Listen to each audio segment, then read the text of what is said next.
Today we will be making Braised EVIL short ribs. Yes. And you may ask, what makes short ribs evil? Well, the cow it came from was quite an asshole. Today we'll be making these with 50% onions, 30% carrots, and 20% celery. Yes. Today's recipe is sourced from America's Test Kitchen.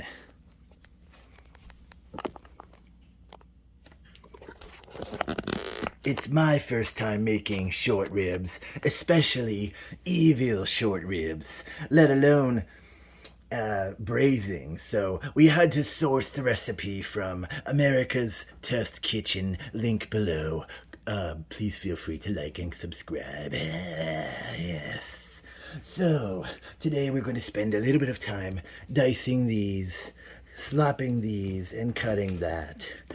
We'll return and record some of it as we got a new knife who is very sharp, and potentially, if it fell into the hands of this cow who has since been deceased, it would have gone on a rampage the likes of which has never been seen before.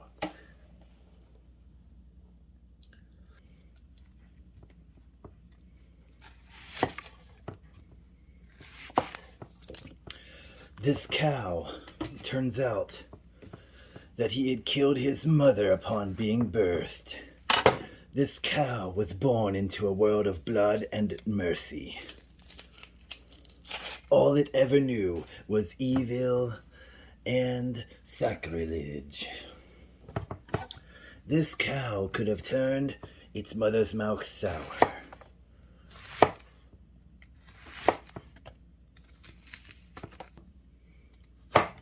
So whilst we are feasting upon its innards,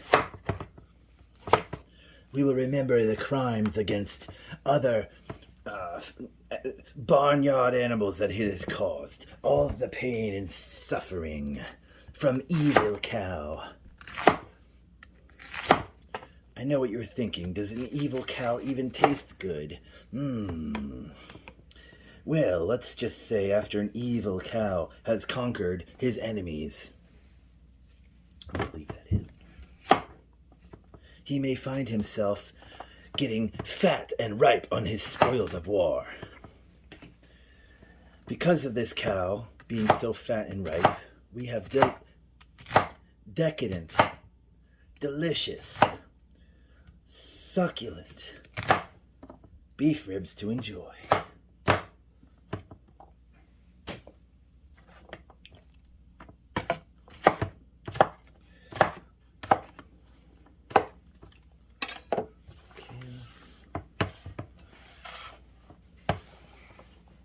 Now, the test kitchen does say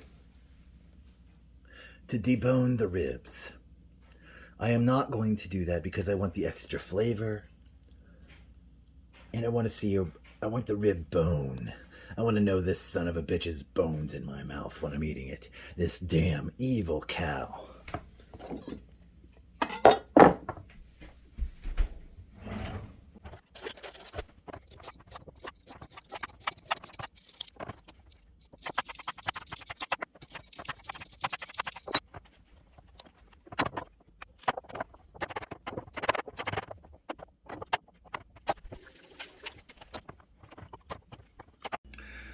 This cow, his name was Harold.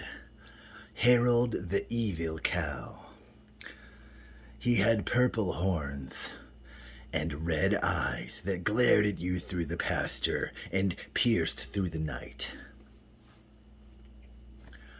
Harold won so often and conquered so much that his beef ribs are freaking fat and juicy looking. Look at those bones. Look at that marbling. He was such a fat ass, wasn't he? So we will enjoy him. America's Test Kitchen recommends removing the bone. I'm leaving it in, I'm leaving the fat on, and we're going to let it roll. We're going to season our ribs with salt and pepper. You can be liberal with your seasonings. They're thick, they can take a lot of seasoning, have a lot of surface area. Also, we're going to be cooking them in a sauce, so all that it'll all blend together. Yes, it'll blend. Quarter turn. I messed that one up. Quarter turn. And yes, you can wash your pepper shakers.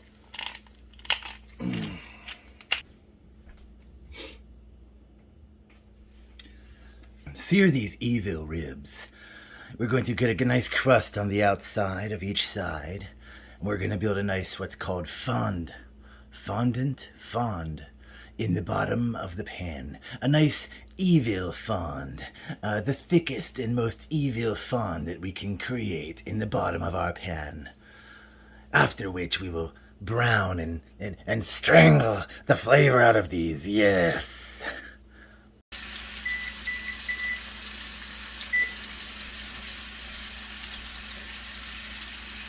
In 3 minutes, those evil cow sides will be perfectly and gorgeously, deliciously, utterly crisp and ready to flip. How many more times can I say utter in this video? Yes. Maybe 16 or 17. My numbers can go higher.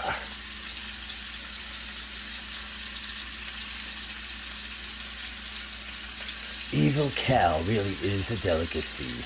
Harold, in specifically, he used his purple horns to impale several, and I do mean several, of his brethren, of his sheep friends, and of Farmer John. This cow was sent to cow jail, cow slaughter, for his crimes against humanity. So now you know that the beef is locally sourced from a local evil cow.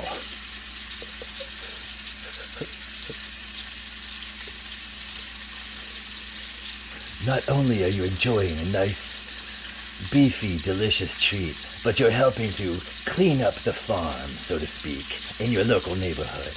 Consider yourself a vigilante. 4, 3, 2, 1. Where's the kaboom?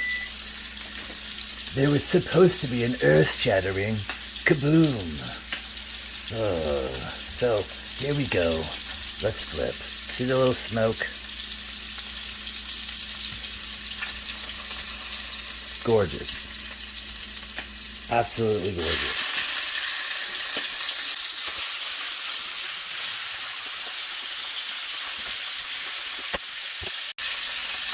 Three minutes on the side with bone. And then quarter flip. We will end up searing every side for 3 minutes. And then the braising process is what will tenderize the beef. Now, I've gotten too large of a batch because that son of a bitch cow was so incredibly large. Yes, he was huge. He trampled many rattlesnakes in his day. Hiss. So we will be braising it in the crock pot for 2.5 hours on high.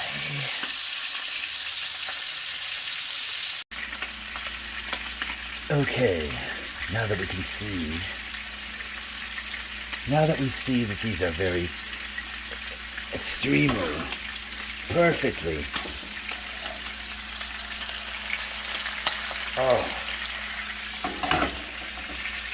excellent crust.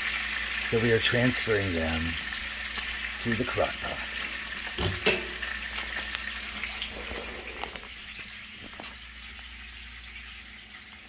The crock pot will contain liquids of both broth and wine, but we're not quite there. The plan is to take all of that fondant in there, all of those brown bits, and all of that delicious fat. And we're going to reduce that with the wine. And then we're going to throw that into the crock pot, which is basically like you're cooking down all the flavor, going to make that yum yum. Then you're going to throw that in the crock pot with the broth. All going to marry. It's going to marry in there. I cannot think of anything even more evil than forcing things to marry under pressure and heat.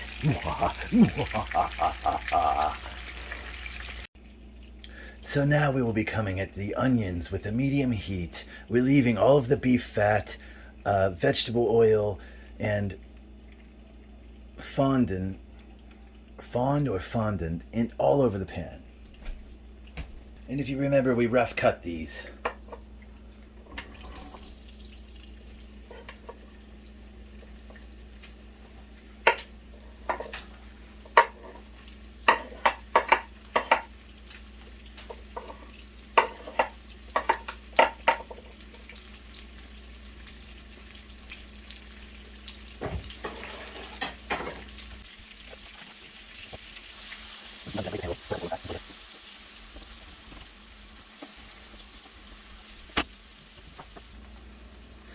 And at this time we will throw garlic in. I love garlic, so I'm going to put quite a bit in, a heaping evil spoonful. Plop it right down in the middle.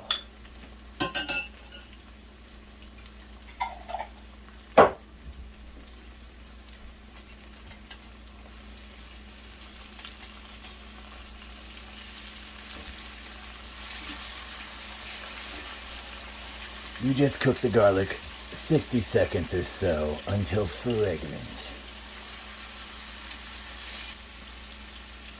I know what you're thinking. It's so greasy. It's so juicy. Why is he doing that? Here comes the secret.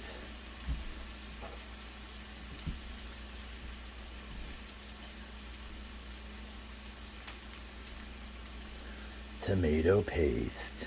That's going to thicken this up and make it very nice. And what we're going to do with this is we're going to create even more fondant with this, and we're going to cook this down until it's brutally nothing.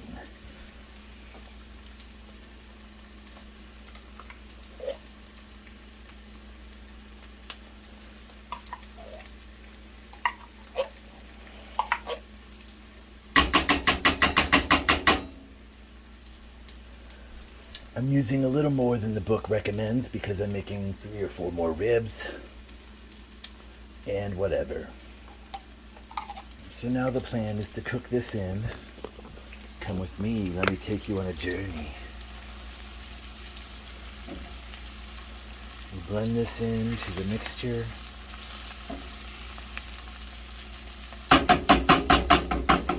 Tomato paste needs to activate under heat, so with heat or with liquid. We'll give it a little bit of time. Speaking of time, I should grab some. If I didn't put thyme in, it would be a catastrophe. It would be utterly disappointing. Yes. Yes. Yes. A catastrophe. Oh, yes. Call my agent in the morning. We want this to cook down until it's basically crispy and cooking on the sides and burning. So we'll pause for a moment and let that happen. I threw a splash of water in to release the paste. Now the tomato paste is thick, and soon it will crust. I know this goes against your better judgment, but that's what this video is all about. Look at how we've burned our food and how we've scalded it in heat. That seems excessive, but it's going to give us flavor that we want. So now we add 2 cups of red wine. Add your favorite red wine. I just buy store cooking wine.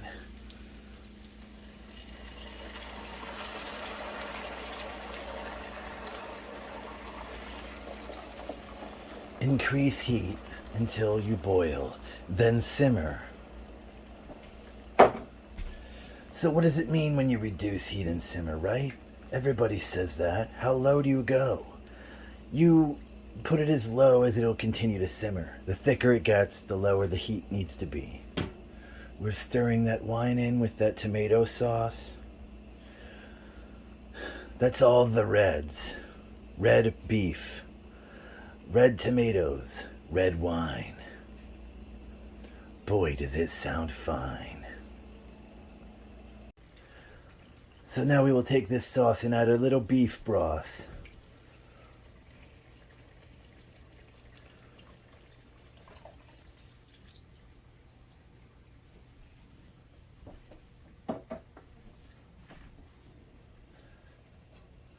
Bring to a boil. Let that simmer for just a moment, and then we pour over our ribs. And now, the moment you've all waited for. A few of these are going to be out of the sauce, which is unorthodox for the recipe, but we are